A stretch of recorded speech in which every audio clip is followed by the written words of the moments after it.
Bonjour à tous et bienvenue sur Tister, on se retrouve aujourd'hui pour une nouvelle vidéo.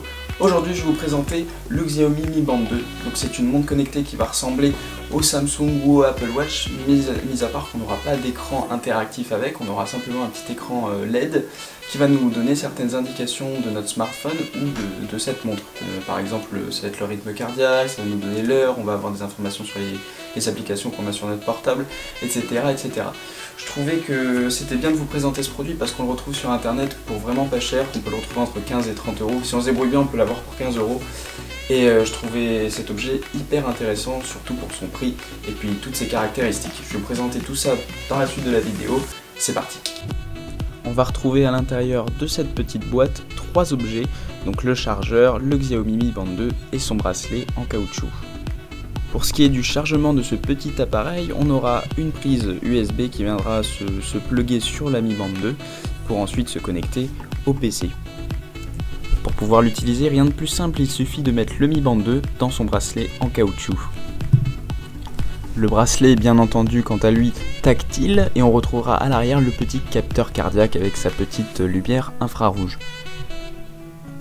Je vais maintenant passer à l'utilisation de l'application avec le bracelet parce que bien entendu si on se contentait seulement du bracelet on pourrait pas faire grand chose sur cette montre, mais en revanche c'est pas le cas, on a l'application qui va avec et on peut faire beaucoup plus de choses que vous pensez. Donc dans un premier temps il va falloir synchroniser sa montre, comme vous avez pu le voir ça dure à peu près un peu plus d'une minute si on l'a pas utilisé depuis longtemps, sinon ça peut durer juste 20 secondes.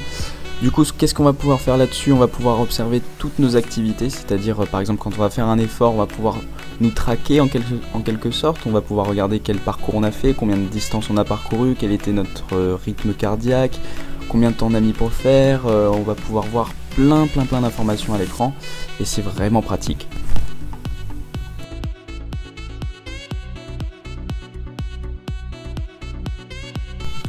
On va pouvoir ensuite suivre son sommeil et ça c'est vraiment une très bonne chose quand vous avez le sommeil un peu difficile on va dire.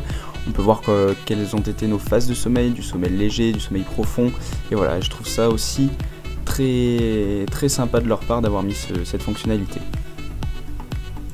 On aura ensuite un centre de notification qui va nous permettre de recevoir sur notre montre par des vibrations, des appels, des SMS ou encore des notifications d'applications comme Snapchat ou encore plein d'autres.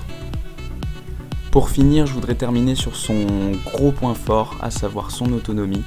Effectivement, elle tient quasiment un mois, ça fait 27 jours que je ne l'ai pas rechargé et il me reste encore quasiment 50% de batterie et je trouve ça absolument extraordinaire. Voilà, j'ai fini cette vidéo, j'espère que ça vous plaira et on se retrouve pour une prochaine vidéo sur Tister. Salut!